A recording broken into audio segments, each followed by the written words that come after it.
परीक्षा यदि उत्तराखंड अधीनस्थ सेवा चयन आयोग की हो और ठीक हमारे पास आर्थिक सर्वेक्षण या बजट जारी होने के बाद हो रही हो, तो ऐसे में ये निश्चित है कि उसमें आर्थिकी से संबंधित प्रश्न पूछा जाएगा। विशेषकर उत्तराखंड आर्थिकी से संबंधित प्रश्न हमारी परीक्षाओं में आते रहे हैं और संयुक्त स्नातक स्तरीय परीक्षा या राज्य की जो अन्य परीक्षाएं हैं उनमें इस टॉपिक से पहले भी काफी बार प्रश्न पूछा जा चुका है। आज हम लोग बात करने वाले हैं उत्तराखंड के अंतर्गत मुद्रास्फीति पर, जो एक बहुत महत्वपूर्ण टॉपिक है। आप सभी का एक बार फिर से स्वागत है संकल्प सौरभ क्लासेस के इस यूट्यूब चैनल में। आज डिस्कस करने वाले हैं भाव संचलन। इसके अंतर्गत हम बात करेंगे उत्तराखंड का अपना उपभोक्ता मूल्य सूचकांक, उत्तराखंड में मुद्रास्फीति की क्या दर है वर्तमान आंकड़ों के सापेक्ष। ये भी बात करेंगे कि उत्तराखंड के मुद्रास्फीति में जो उपभोक्ता मूल्य सूचकांक है उसकी क्या विशेषता है, आधार वर्ष क्या है, कितनी वस्तुएं उसके बास्केट में शामिल हैं। जितनी भी इंपॉर्टेंट चीजें इस टॉपिक से पूछी जा सकती हैं उन सब पर बात करेंगे और साथ ही इस चीज पर भी गौर करेंगे कि आज से पहले यानी 2017 से पहले उत्तराखंड के द्वारा जो सीपीआई था, जो उपभोक्ता मूल्य सूचकांक था, वो उत्तर प्रदेश के प्रपत्रों पर क्यों आधारित था। इन सभी बिंदुओं को लेकर के चर्चा करने वाले हैं। सबसे पहले हमेशा की तरह कुछ बेसिक बातें, बेसिक भी इतना ज्यादा हमारे पास इसके अंतर्गत नहीं है, जो आप जानते ही हैं कि नॉर्मल सी चीजें हैं। मूल्य स्तर क्या होता है, वस्तु और सेवाओं में जो परिवर्तन की औसत दर होती है उसे हम मूल्य स्तर कहते हैं, ये आप जानते हैं। वस्तु सेवाओं में निरंतर उनके मूल्यों में परिवर्तन होता रहता है। यदि अगर मैं यहां बात करूं कि मुद्रास्फीति किसको कहते हैं, इन्फ्लेशन किसको कहते हैं, तो इन्फ्लेशन की एक बहुत सामान्य और साधारण सी परिभाषा है कि किसी भी अर्थव्यवस्था में वस्तु और सेवाओं की कीमतों में होने वाली जो सतत वृद्धि है, सस्टेनेबल जो ग्रोथ है, यानी यहाँ पर वस्तु और सेवाओं की कीमतों में जो होने वाली सतत वृद्धि है उसे हम लोग मुद्रास्फीति कहते हैं। जैसे जैसे वस्तु और सेवा की कीमतें बढ़ती हैं, हम मानते हैं कि मुद्रास्फीति की दर बढ़ रही है।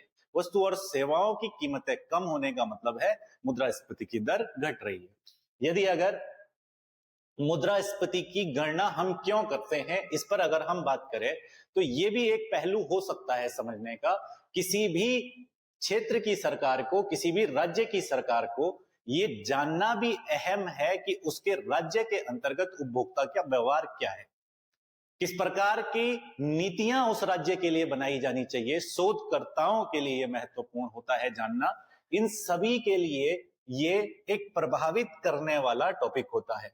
अगर हम बात करें उत्तराखंड के अंतर्गत, या मैं सीधे सीधे बात करूं यहां पर कि मुद्रास्फीति को मापने के लिए हम किसका प्रयोग करते हैं, तो आप यहां देखेंगे तो सामान्य तौर पर आप पढ़ते हैं कि मुद्रास्फीति को मापने के लिए हम इन सभी सूचकांकों का प्रयोग करते हैं। इसके आधार पर हम तय करते हैं कि महंगाई की दर में कितना परिवर्तन हुआ है।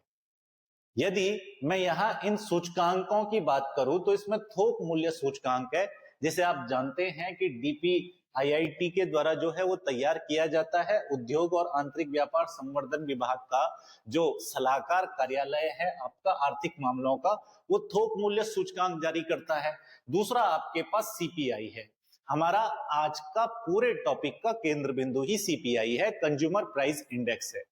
यदि अगर मैं उपभोक्ता मूल्य सूचकांक, जिसको मैं सीपीआई कह रहा हूं, उसकी बात करूं तो इसके 3 घटक हो सकते हैं। अब 3 घटक क्यों? यदि मैं आपसे पूछूं कि उपभोक्ता मूल्य सूचकांक को अलग अलग क्यों वर्गीकृत किया गया है, यहां आपको केवल इतना ही समझना है कि इस सूचकांक को अलग अलग वर्गीकृत करने का कारण है उपभोक्ता के व्यवहार में समानता का न होना। ग्रामीण क्षेत्र में उपभोक्ता का व्यवहार बिल्कुल अलग है, शहरी क्षेत्र में उपभोक्ता का व्यवहार बिल्कुल अलग है। एक औद्योगिक श्रमिक जो उपभोक्ता है उसका व्यवहार अलग है। एक कृषि मजदूर अलग प्रकार की वस्तुएं खरीद रहा है। एक यहाँ पर जो है ग्रामीण मजदूर अलग प्रकार की वस्तुएं खरीद रहा है। तो प्रत्येक उपभोक्ता अलग अलग प्रकार की जब वस्तुएं खरीद रहा है तो हम उनसे कैसे कॉमन एक सीपीआई तैयार कर सकते हैं, ये हमारे लिए थोड़ा मुश्किल हो जाता है। ऐसी स्थिति में सीपीआई को अलग अलग, यानी उपभोक्ता मूल्य सूचकांक को अलग अलग चरणों में जारी किया जाता है, जिनमें 3 मुख्य चीजें आपको आज ध्यान रखनी है। सीपीआई एक तो संयुक्त स्तर पर निकाला जाता है, यानी ग्रामीण और शहरी का एक साथ, जिसको हम सीपीआई सी कहते हैं। एक सीपीआई रूरल यानी सीपीआई आर ग्रामीण क्षेत्र के लिए, और एक सीपीआई अर्बन जिसको सीपीआई यू कहेंगे हम लोग। इसके अलावा सीपीआई आईडब्ल्यू इंडस्ट्रियल वर्कर्स के लिए, एएल एग्रीकल्चर लेबर्स के लिए, और आरएल यहाँ पर रूरल लेबर यानी ग्रामीण मजदूरों के लिए। ये अलग अलग हमारे पास सूचकांक होते हैं। उत्तराखंड में हमें विशेष तौर पर सीपीआई पर ही गौर करना है। उत्तराखंड के अंतर्गत अगर हम बात करें सीपीआई की, तो वर्तमान में उत्तराखंड सरकार के द्वारा अपना उपभोक्ता मूल्य सूचकांक तैयार किया जा रहा है। वर्तमान समय में हम अपना उपभोक्ता मूल्य सूचकांक तैयार करते हैं, जिसके लिए हमारा आधार वर्ष है 2017-18।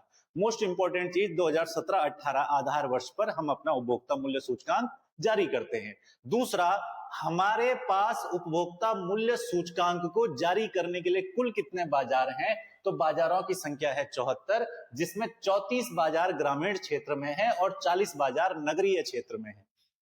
बात आती है कि उत्तराखंड में 74 बाजार हैं, इन बाजारों में सम्मिलित वस्तुएं कितनी है? 34 ग्रामीण और इसके अलावा 40 नगरीय बाजारों में सम्मिलित वस्तुएं अगर हम बात करें तो 190 वस्तुएं नगरीय बाजारों में और 192 वस्तुएं ग्रामीण बाजारों में सम्मिलित हैं, जिनके आधार पर हम मुद्रास्फीति की गणना करते हैं, जिसके आधार पर हम उपभोक्ता मूल्य सूचकांक ज्ञात करते हैं। परंतु अगर मैं आपको कहूं कि इन 190 और 192 वस्तुओं को हमें एक सूचकांक में वर्गीकृत करना है, तो यह आपके लिए बड़ा मुश्किल हो जाएगा। ऐसी स्थिति में हम एक प्रकार की वस्तुओं को एक उप समूह के अंतर्गत बांटते हैं और इस प्रकार से इन 190 नगरीय बाजार की वस्तुओं को और 192 ग्रामीण बाजार की वस्तुओं को हम 6 उपवर्गों के अंतर्गत बांटते हैं। जैसे यहां आप देखोगे तो सबसे पहला उपवर्ग है खाद्य एवं पेय पदार्थ। अब इसके अंदर खाद्य पदार्थ जितने भी हैं, पेय पदार्थ जितने भी हैं, उन सबको शामिल कर दिया। इसके अलावा मादक पदार्थ एवं तंबाकू, अलग अलग प्रकार के मादक पदार्थ हैं, तंबाकू है, उन सबको हमने जो है एक कैटेगरी में रख दिया। इसके अलावा अलग अलग प्रकार के वस्त्र, जूते, चप्पल हैं, उनको एक कैटेगरी में रख दिया। आवास से संबंधित है, भवन का किराया, मेंटेनेंस, चाहे कोई भी प्रकार का हमारे पास यहाँ पर खर्च है, उसको एक अलग कैटेगरी में रख दिया। ईंधन या प्रकाश है, वो एक अलग कैटेगरी है। इसके अतिरिक्त अन्य वस्तु और सेवाएं। आप देखेंगे कि उत्तराखंड के अंतर्गत मैं आपसे पूछूंगा यहां पर कि ये बताइए कि किस उपवर्ग का भार यानी किस मद का भार हमारे उपभोक्ता मूल्य सूचकांक में सर्वाधिक है? तो याद रखना, खाद्य एवं पेय पदार्थ जो है उनका भार हमारे पास 36.32% है। अन्य वस्तुओं और सेवाओं के अंदर बहुत सारी चीजें आ जाती हैं, उस पर अभी हम बात नहीं कर रहे हैं। ध्यान रखेंगे कि सीपीआई के 6 उपसमूह हैं, उसके भार के आधार पर, और याद रखना है कि उत्तराखंड उपभोक्ता मूल्य सूचकांक के अंतर्गत खाद्य एवं पेय पदार्थों का भार सर्वाधिक है। मादक और तंबाकू पदार्थों का भार जो है वो 7.80% है। याद रहे, यहां से आपके पास मिलान का प्रश्न आ सकता है, कूट वाला प्रश्न आ सकता है। तो खाद्य एवं पेय पदार्थों का भार 36.32% है। मादक पदार्थ और तंबाकू का भार 7.80% है उपभोक्ता मूल्य सूचकांक में। वस्त्र एवं जूते चप्पलों का उपभोक्ता मूल्य सूचकांक में भार बताओ, 3.19%। आवास का उपभोक्ता मूल्य सूचकांक में भार बताओ, 8.84%। ईंधन एवं प्रकाश का उपभोक्ता मूल्य सूचकांक में भार बताओ, 6.30%। और अन्य वस्तु और सेवाओं का उपभोक्ता मूल्य सूचकांक में भार बताओ तो 37.55%। इस प्रकार हमने 6 अलग अलग उपवर्गों में बांटा है, जिसमें ध्यान देने वाली बात यह है कि सबसे ज्यादा जो भार हमारे उपभोक्ता मूल्य सूचकांक में सम्मिलित किया गया है वो खाद्य एवं पेय पदार्थों का किया गया है। खाद्य एवं पेय पदार्थों का भार हमारे पास 36.32% उपभोक्ता मूल्य सूचकांक के अंतर्गत है। ये बहुत इंपॉर्टेंट है, आपसे डायरेक्ट पेपर के अंदर पूछा जा सकता है। यानी सर्वाधिक भार जो है वो खाद्य पेय पदार्थों का है। इसके अंतर्गत हम अगर वर्ष 2025 की बात करें तो आप देखेंगे कि वर्ष 2025 में जो मुद्रास्फीति की दर है वो घटती और बढ़ती हमको दिखाई दे रही है। इस प्रकार से मुद्रास्फीति का हमको ग्राफ देखने को मिल रहा है कि सूचकांक में पहले गिरावट, फिर लगातार वृद्धि वगैरह देखी गई। इस पर अभी हमको चर्चा नहीं करनी है, लेकिन यहाँ मैं एक चार्ट आपके बीच में, सीपीआई टोकरी में विभिन्न समूहों का हिस्सा, उपभोक्ता मूल्य सूचकांक ज्ञात करने के लिए हम किन किन समूहों पर आते हैं। यहाँ अनाज और अन्य उत्पाद, अनाज एवं उत्पाद पर बात करें तो इसका भार 36.32% अभी पढ़ा हमने। खाद्य वस्तुओं का भार 36.32% है। धूम्रपान का इतना है, ईंधन प्रकाश का इतना है, भवन किराया इतना, अन्य मिश्रित इतना है। लेकिन आप देखोगे कि खाद्य पदार्थों के अलावा जो अन्य वाला है हमारा, उसका भी भार 37.55% है। और यदि अगर हम खाद्य पदार्थ की वस्तुओं को और अन्य मिश्रित वस्तुओं को मिला दें तो ये लगभग 74% होता है, 74% होता है। और इसके अंतर्गत हम कह सकते हैं कि खाद्य वस्तुएं और अन्य सेवाएं मिलकर सीपीआई की टोकरी का लगभग 74% हिस्सा बनाती है, जो मुद्रास्फीति की दिशा को निर्धारित करती है। मुद्रास्फीति की दिशा खाद्य पदार्थों पर बहुत हद तक निर्भर करती है, कहने का तात्पर्य यहां पर ये है। अब आते हैं डाटा पर। डाटा जो हमें याद रखना सबसे ज्यादा जरूरी है। आगामी परीक्षाओं के लिए आपको ध्यान रखना है कि 2024 की मुद्रास्फीति से 2025 की मुद्रास्फीति में आपसे एग्जाम में कंपेयर करवाया जाएगा। यदि मैंने यहां पर आपको बताया था कि उपभोक्ता मूल्य सूचकांक 3 स्तर पर निकाला जाता है, ग्रामीण शहरी का एक साथ, जिसको हम लोग संयुक्त कहते हैं, ग्रामीण का अलग और शहरी का अलग। एक तो दोनों का एक साथ ग्रामीण शहरी का, और ग्रामीण का अलग और शहरी का अलग। याद रखेंगे, जो डाटा आपको ध्यान रखना है कि संयुक्त जो हमारा उपभोक्ता मूल्य सूचकांक है वो वर्ष 2024 में 6.05%, यानी संयुक्त उपभोक्ता मूल्य सूचकांक के आधार पर 2024 में जो हमारे पास मुद्रास्फीति थी, 2024 में जो हमारे पास मुद्रास्फीति थी वो 6.05% रही। 2024 में मुद्रास्फीति 6.05% रही, जो 2025 तक उत्तराखंड के अंतर्गत 0.67% हो गई। कहने का मतलब ये है कि हमारे पास 2024 से 2025 में लगभग 5.38% की कमी हुई है। लगभग ध्यान रखना है कि उत्तराखंड की मुद्रास्फीति के संयुक्त उपभोक्ता मूल्य सूचकांक में, संयुक्त उपभोक्ता मूल्य सूचकांक के आधार पर मुद्रास्फीति में लगभग 5.38% की कमी हुई है 2024 से 25 के बीच। 2024 तक हमारा जो सीपीआई था वो 6.05% था, और 2025 में जो हमारा सीपीआई हुआ वो 0.67% हुआ दिसंबर तक। तो इसका मतलब यह है कि 24 से 25 के बीच में 5.38% की मुद्रास्फीति की दर में कमी हुई है। किसके आधार पर? संयुक्त उपभोक्ता मूल्य सूचकांक के आधार पर।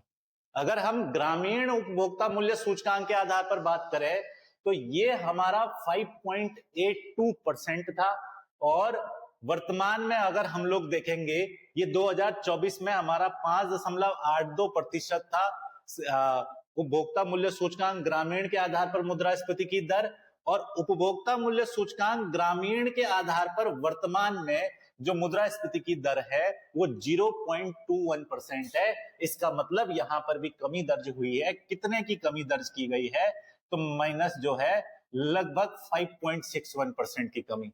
पिछले साल की तुलना में इस साल मुद्रास्फीति ग्रामीण के अंतर्गत जो कमी दर्ज की गई है वो 5.61% की गई है। याद रखना 5.82% 24 में था हमारा, और अभी वर्तमान में 0.21% है, यानी कमी जो की गई दर्ज वो कितने की गई है? 5.61% की दर्ज की गई है। अगर हम शहरी उपभोक्ता मूल्य सूचकांक के आधार पर 2024 तक मुद्रास्फीति की बात करें तो वो 6.41% है, और वर्तमान में 2025 की अगर मैं बात करूं दिसंबर तक की तो ये 1.53% रही। इसका मतलब 2024 से 2025 के बीच जो शहरी उपभोक्ता मूल्य सूचकांक है उसमें लगभग 4.88% की कमी दर्ज की गई है। इस प्रकार आप ध्यान रख सकते हैं कि शहरी उपभोक्ता मूल्य सूचकांक में 2024 से 25 के बीच में 5.38% की कमी दर्ज की गई है। वर्तमान में है कितना? 0.67%। याद रखेंगे, पूछ सकता है आपके पास डायरेक्ट कि वर्तमान में कितना है, तो वर्तमान में शहरी जो संयुक्त उपभोक्ता मूल्य सूचकांक है वो 67% है। ग्रामीण उपभोक्ता मूल्य सूचकांक 5.82%। वर्तमान के अंदर 25 दिसंबर तक जो हमारे पास है, 2025 के दिसंबर महीने तक जो हमारे पास है वो 0.21% रहा। शहरी अगर मैं बात करूं यहां पर, तो 6.41% से अभी हमारे पास जो है 2025 के दिसंबर तक 1.53% रहा, यानी 4.88% की इसमें भी कमी दर्ज की गई। अब उत्तराखंड राज्य के गठन के बाद से क्या क्या परिवर्तन इस क्षेत्र में हुए, उसका जरा हम एक सफर एक नजर में देखेंगे। सबसे पहले हमारे पास पहला चरण है, और पहला चरण हमारा राज्य बनने से लेकर के 9 नवंबर सन 2000 को राज्य बना, और तब से 2017 तक का जो समय है इसको हम पहले चरण के अंतर्गत रखेंगे। पहले चरण में हमने क्या देखा कि 2017 तक उत्तराखंड में उपभोक्ता मूल्य सूचकांक तैयार ही नहीं किया जाता था, और जब तक उत्तराखंड में उपभोक्ता मूल्य सूचकांक तैयार नहीं किया जाएगा तो उत्तराखंड में महंगाई दर ज्ञात करने के लिए उत्तर प्रदेश के प्रपत्रों का प्रयोग किया जाता था। और यदि उत्तर प्रदेश के प्रपत्रों के आधार पर हम अपने महंगाई दर को ज्ञात कर रहे हैं तो निश्चित सी बात है कि वो वर्तमान समय के अनुसार बहुत सटीक नहीं होगी। जिसका तात्पर्य ये है कि हम महंगाई दर ज्ञात करने के लिए जिस सूचकांक का प्रयोग कर रहे हैं वो सूचकांक उत्तर प्रदेश के प्रपत्र पर आधारित है। यदि अगर बात करें तो इसमें सबसे बड़ी समस्या इस चीज की है कि यहां हमको क्या देखने को मिलेगा कि उत्तराखंड का सूचकांक नहीं है तो विशिष्ट भौगोलिक, आर्थिक और उपभोक्ता संरचना पूरी तरीके से परिलक्षित ही नहीं हो पाएगी। उत्तराखंड का अपना जो है उपभोक्ता मूल्य सूचकांक 2017 से पहले नहीं था, उत्तर प्रदेश के डाटा के आधार पर हम ज्ञात कर रहे थे, तो निश्चित सी बात है डेटा उतना करेक्ट नहीं होगा। लेकिन वर्तमान समय के अंतर्गत अगर हम लोग देखेंगे तो दूसरा चरण शुरू हुआ, और दूसरा चरण शुरू हुआ 2017 से। 2017 में फाइनली हमने इस बात को डिसाइड किया कि अब हम अपना उपभोक्ता मूल्य सूचकांक यानी अपना कंज्यूमर प्राइस इंडेक्स सीपीआई जारी करेंगे, जिसके लिए 2017 में हमने पहली बार जब अपना उपभोक्ता मूल्य सूचकांक जारी किया तो हमने आधार वर्ष 2011-12 निर्धारित किया। ध्यान रखेंगे, पहले उपभोक्ता मूल्य सूचकांक का आधार वर्ष उत्तराखंड में 2011-12 था, और उस समय इसके अंतर्गत 125 वस्तुओं को संग्रहित किया गया था, जो आज हम देख रहे हैं कि नगरीय वस्तुएं 190 और ग्रामीण वस्तुएं 192 हैं। तब इसके अंतर्गत 125 वस्तुओं को शामिल किया था जब 2017 में हमने पहली बार निकाला था। तो ध्यान रखना, 2017 में हमने पहली बार अपना उपभोक्ता मूल्य सूचकांक जारी किया, और इस समय पर हमारा जो आधार वर्ष था वो 2011-12 था। दूसरी बात, इस समय पर हमारे पास बास्केट में कितनी वस्तुएं शामिल थी, तो इस समय हमारे पास बास्केट में 125 वस्तुएं शामिल थी। इसके बाद आता है हमारे पास तृतीय चरण। तृतीय चरण यानी अप्रैल 2022 से और वर्तमान समय तक का जो चरण है। अप्रैल 2022 में हमने एक महत्वपूर्ण बदलाव किया। हमने उत्तराखंड के अंतर्गत जो उपभोक्ता मूल्य सूचकांक है उसका आधार वर्ष 2017-18 कर दिया, जो पहले 2011 था। 2017 में हमारा आधार वर्ष जो था वो 2011 था, और ये 2017 से 2022 तक ऐसा ही रहा। लेकिन 2022 के अंतर्गत हमने आधार वर्ष को 2011 से बदल करके 2017-18 कर दिया। वर्तमान में हमारा आधार वर्ष 2017-18 है। पहले वस्तुएं 125 वस्तुएं पहले शामिल थी, लेकिन अब नगरीय बाजारों के लिए हमारे सूचकांक में 190 वस्तुएं और ग्रामीण बाजारों के लिए हमारे सूचकांक के अंतर्गत 192 वस्तुएं शामिल हैं। यहां हमने नई टोकरी में आधुनिक पद्धति के अनुसार सीपीआई की वस्तुओं को शामिल किया है। अगर आप यहां पर सीपीआई के प्रकाशन की और उसके लाभ की बात करें, उत्तराखंड के द्वारा जो सीपीआई है उसे मासिक तौर पर प्रति माह जो है उत्तराखंड सरकार अपना उपभोक्ता मूल्य सूचकांक प्रति माह के अनुसार अपनी वेबसाइट पर नियमित रूप से अपलोड करती है। हर महीने का उपभोक्ता मूल्य सूचकांक उत्तराखंड में वेबसाइट पर अपलोड किया जाता है, यहाँ पर जिससे जिससे आर्थिक संकेतकों की पारदर्शिता बनी रहती है। इस बात की पारदर्शिता बनी रहती है कि कितने % महंगाई बढ़ रही है, क्या स्थिति चल रही है और क्या हमको इसके लिए करने की आवश्यकता है। नागरिक, शोधकर्ता, योजनाकार, नीति निर्माताओं के लिए राह खुली हुई रहती है। इसके अतिरिक्त अगर हम यहाँ पर बात करें बजट निर्माण, वेतन भत्ता, समायोजन, आप देखेंगे तो सारी चीजें महंगाई दर पर ही निर्भर करती है। अगर किसी का वेतन बढ़ाना है तो किस आधार पर बढ़ाएंगे आप, किस आधार पर बढ़ाएंगे, उसके लिए आधार एक ही होगा कि हमारे पास इन्फ्लेशन का दर क्या है। किसी भी वस्तु की कीमत या सेवा की कीमत निर्धारित करने के लिए हम ये देखना पहले प्रेफर करेंगे कि वर्तमान में इन्फ्लेशन का रेट क्या है। इसलिए इन्फ्लेशन से हमारे पास लाभ होता है एकदम सटीक नीति बनाने का। मुद्रास्फीति में हमने देखा कि कमी आई है 2024 से 2025 की तुलना में। आपने देखा 5.38% की कमी आई है, जो 6 पॉइंट समथिंग था वो जो है हमारे पास 2025 के दिसंबर तक 0.67% रहा। ऐसा क्यों हुआ 2025 में?